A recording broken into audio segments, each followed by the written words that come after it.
Hello, I'm Ronnie Eldridge. Welcome to Eldridge and Company. It's said that someone at Columbia University once told Pete Hamill to forget it and go to a vocational school. That guy obviously disappeared into obscurity, while Pete burst forth as a reporter, a writer, an artist, and I might add, editor of both the Daily News and the New York Post. Did that really happen? It really happened, and he was more specific than that. He said, maybe you should go to something like dental technician school. And I think it might have been the condition of my teeth or something that urged him How old were you when you went there? I was just about 20. I was out of the Navy, and I had the GI Bill, and I had finished high school in the Navy. And a friend of mine suggested that I go up to Columbia, somebody who knew something about the academic world. And that was it. I didn't get it, so I said, I was upset, but I said, well, I'll do something else. So then you went, did you go to art school then? Yeah. You are one of the most curious people I know, I think, and also a multi-creative. I mean, it's a very interesting thing. You are an artist, right? Well, I still paint, yeah. Yeah. Whether I'm an artist or not is up I to somebody know, else yeah. to decide, but I love the feeling of paint and using your fingers and hands and making something, you know. Were you, you're one of how many children? 7. And I'm born the in oldest. Brooklyn? Yeah. And how did you get, is everybody in your family as curious as you are? I think so, in a way. My brother Dennis is a newspaper man. My brother Joe works for television. You know, and John. My brother Tom is and my brother John, and my brother Tom is an engineer. You know, which takes a different kind of curiosity about the world. But I think all that came from my mother. Yeah. Because she had this amazing, embracing intelligence and curiosity about New York. She was an immigrant from Ireland, and she loved finding out the latest, newest thing about New York. So Not that great. she could sample it all, Yeah. but anything that she could do by walking, she knew about. That's wonderful. I mean, it is an incredible, we always try to talk about the influence of a home Yeah. on the kids that come up, and it's really, it is important. Do you, you started as an artist, and then how did you get to be a reporter? I ended up the art director of a Greek magazine called Atlantis, which was published on 23rd Street. In Greek? In Greek. And the editor was my friend. Did you learn how to speak Greek? That's why we ended up writing it. Jimmy Vlasto, who later became a press agent for a lot of people that we both know. In politics. He was the editor for the simple reason his father was the owner. And one day in a bar on 23rd Street, we started talking and said, you know, there ought to be something we could read in this magazine. Maybe we could have one piece a month in English. And he said, who would write it? And I said, I'll try to write it. And you hadn't written nothing until then? Nothing for publication. I had written stories and essays and stuff. Isn't that interesting? And it's so interesting also that it was Jim Vlasto, whose name has surfaced periodically. He has worked for political leaders and for the governor of the state and everything else. So this is, I thought he was a baby, but I guess he wasn't. I think I remember. This was 1958. Do you find the same thing? I'm going to jump a little bit. Of people that you knew back when you were younger, not that you aren't young now, but people that you knew when you were younger, they don't seem to age the same way that we do until you see them and then they look older. But anyway, it's a phenomena that I can't quite adjust to yet. So you went to the, what was the first paper? The Post.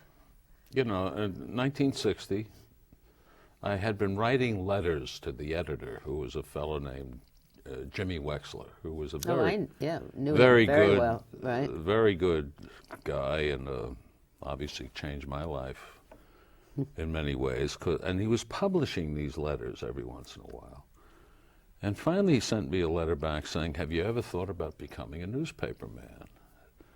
If so, give me a call." So I did, and went down there, and I had wanted to be a newspaper man from the first time I saw Roman Holiday.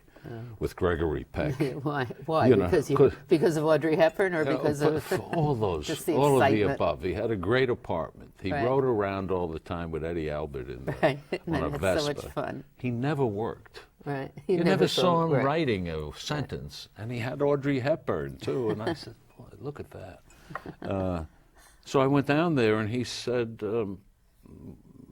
"Let's give you a tryout." It was the summer when the Post used to, rather than hire real professionals, they would use people on tryouts while the regulars were on vacation. And so I worked all summer, learning something every hour, it seemed to me. And in September they hired me, and that was the beginning of my life. Can you imagine an editor today even reading the letters to the editor No. column and then calling somebody up? No. I'm in that last generation of the true meritocracy, in which the question was not what does your resume say, but can you do it? And I don't mean that resumes don't matter or that education doesn't matter, any of that, but I was lucky. If I had been born 5 years later, I might not have been able to do it. So it's due to a lot of things. I mean, money, everything else, but also the technology that's evolved since those early days when things didn't happen as quickly, right? Yeah. And you had time to think and look around. That's a major difference, don't And you also, the Post in those years was an afternoon paper. Oh, so you if had you went, time. you came in at midnight or 12:30, and if there was a murder somewhere, they'd send you out at 1 o'clock. You had time to go out, come back at 3 or 4 or whatever, write it, get it into the paper in time to do a second draft, which almost never happens in newspapers, and then spend the rest of the morning writing captions for photographs, calling up the mothers of dead guys from armed robberies or something, and learning about the world in an indirect way. So when you were an editor, did you read letters to the editor column?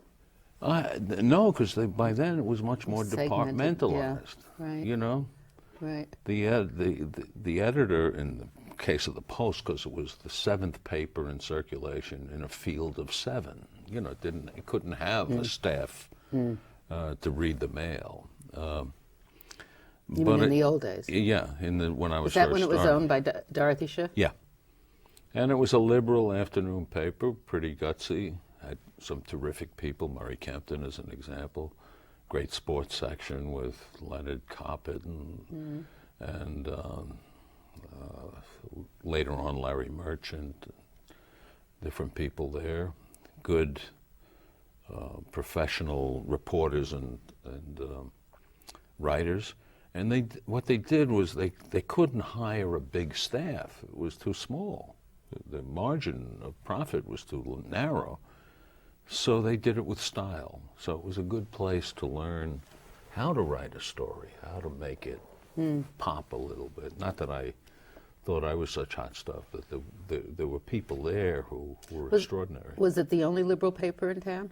PM was around, but by It was that gone time by it's then. gone. Yeah.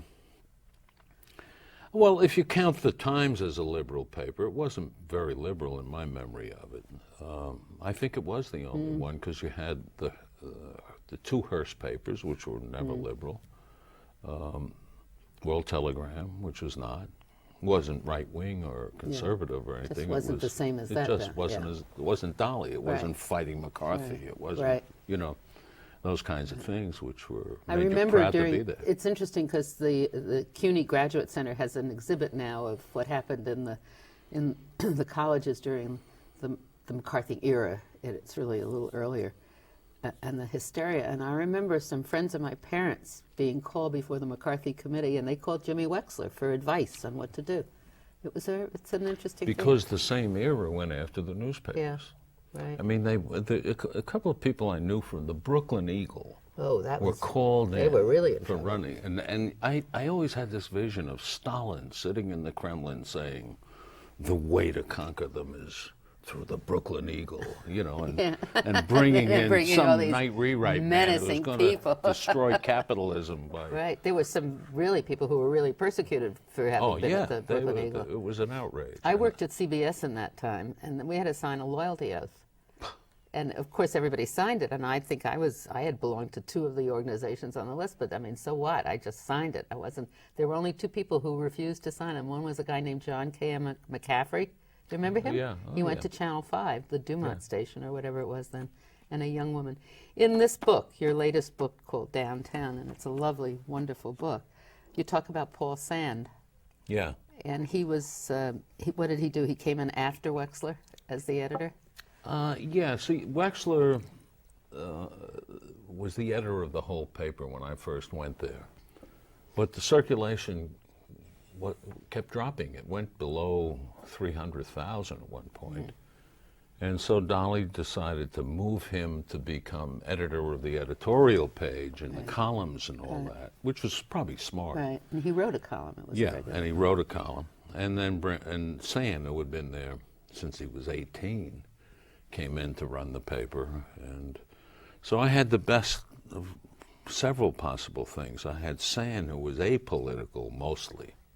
I mean, he was essentially liberal, but he was too much of a tough guy to admit it, And Wexler, who was also still had chops and still showing a certain way to do newspapers. And Sam in issues of craft was the most important to me. He did it in a very sardonic way, It was not. It was tough love. He was out of the movies. Yeah, but he was right out of the movies, and so was the sports editor. Sam was Bogart, and Ike Ellis, the sports editor, was Edward G. Robinson. That was a good crowd. And Dolly Schiff was. I wanted to live forever. So how long did you stay reporting then for a while, or did you go back and forth? I mean, what I've noticed about you since I've known you is you're in and out. You go here and you do this, and then. I was back and forth. I went to Europe in '63 for the Saturday Evening Post. There was a strike in the newspapers here. Oh. Right. And somehow, through sheer luck again, they said, what, suppose you went to Europe. I said, suppose I did. When do I leave? And then back again, and I became a columnist in '65, the end of '65, October '65, to be exact. Jimmy, the Post? At the Post. Breslin had reinvented the column in a way by... at the Herald Tribune, by showing another way to do it in an era when it was mostly either abstract political columns or 3-dot gossip columns. And he showed that there was another way to do this. And so Sam at the Post wanted to get somebody to do that kind of column at the Daily News, and he ended up picking me. And it looked at first like it was going to be a terrific, New York column, how Apple Mary wowed them on 54th Street. And then in October of '65, we had the Battle of the Yadrang Valley. 240 guys were killed in Vietnam. And I always thought of that as the beginning of the '60s, where you suddenly welded together rock and roll and the agony over Kennedy, and Vietnam all into one thing, and it became a different kind of column. But it was Breslin that really showed how to do it again. When did he go to the Post? Oh, that was after. I was at the Post when he got there, but he was it was the Herald Tribune that meant. Right. Oh, yeah, definitely. That meant the most. Right, and then when the Tribune went out of business, then he began Then he was at the Post. Yeah. It must have been when the Tribune went down. I forget the year. And then when did you start writing books? What was your first book that you wrote? The first book was called, A Killing for Christ. It was about a plot to assassinate the Pope. Oh, wow. And I used it as an excuse to live in Rome for 3 or 4 months and did all the research. That was in '60. It was published in '68, but I wrote it in '67. And it was a thriller, but it gave me a sense of how to write a book. I didn't know. You know, it's like the difference between sprinting and being a long distance runner. You have to see how you can do it over a long track. And the first one I really think of is the first novel is called The Gift, which came out 71, I think. Do you like writing fiction better than nonfiction?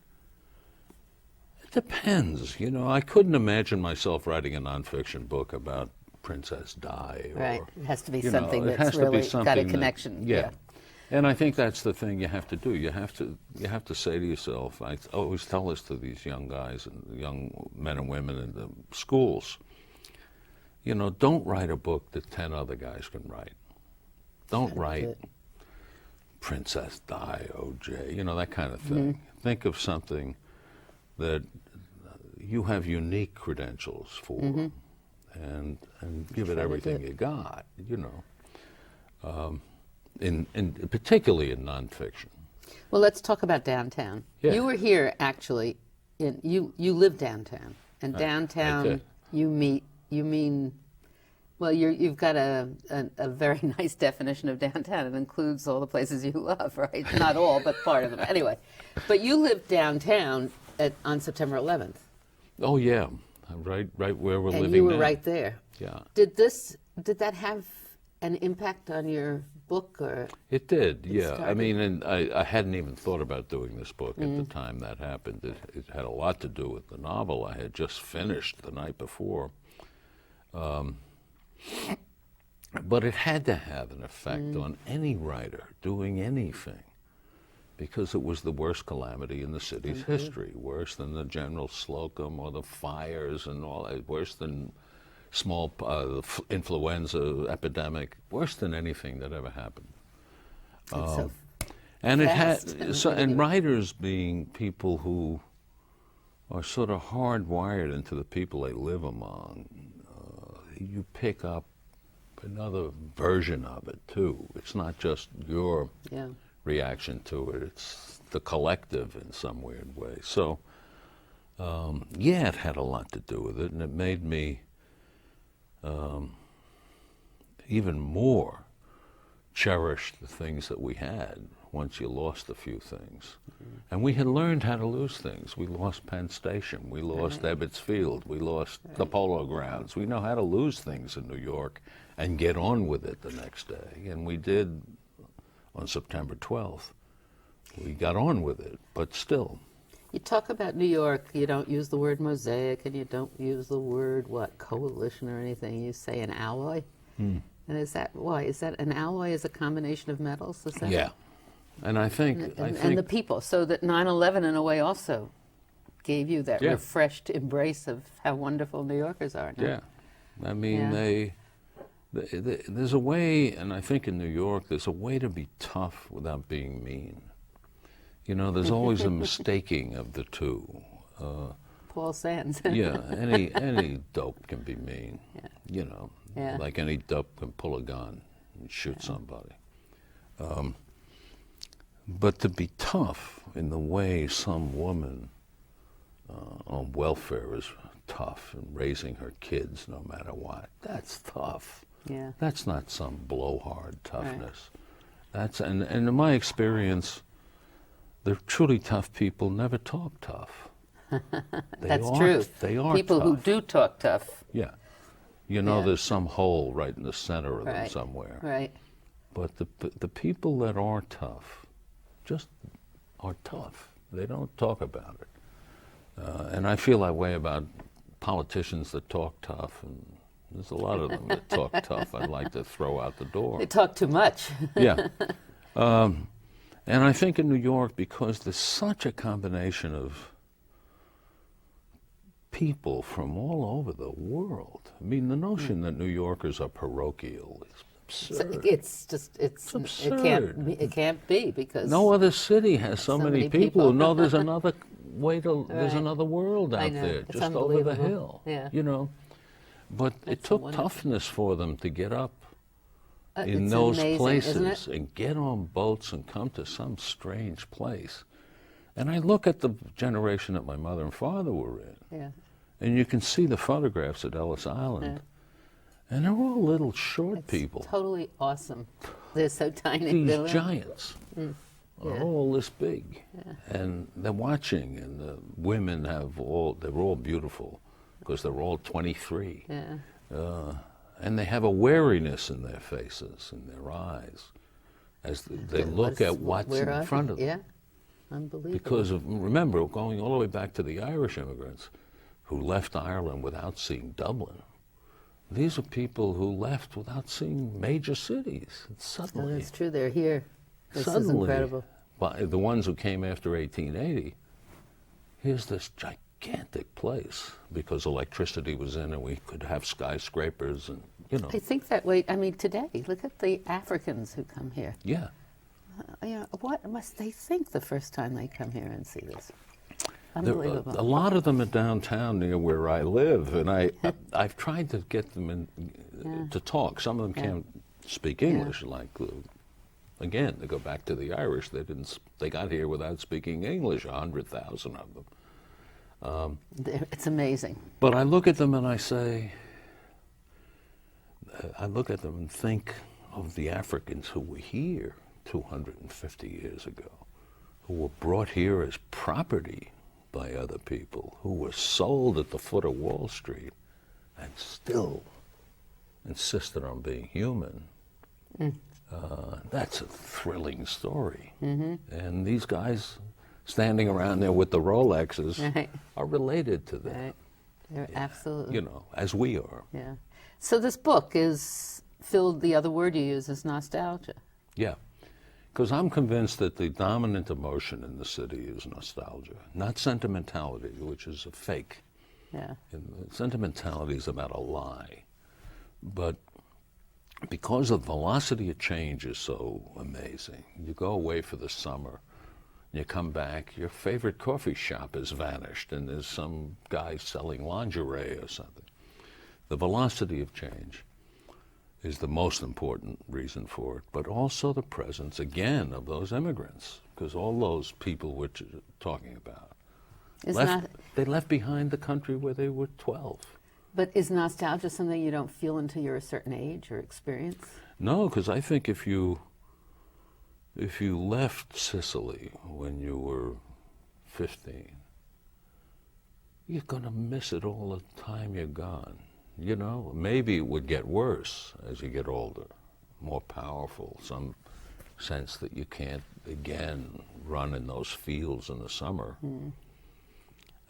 But it's the thing you had, the old country. And that's why every immigrant group had music about the old country. The Irish in particular had these songs that make your tears in your eyes. So you're in love with the world, aren't you? Or this country? If I'm in love with the city, I'm in love with the world, I guess. My favorite scene, I remember I think it was 2 years ago, there was a headline in El Diario La Prensa, and it said, Serrano says, yo no soy un schmuck. I am not a schmuck, he says in Spanish.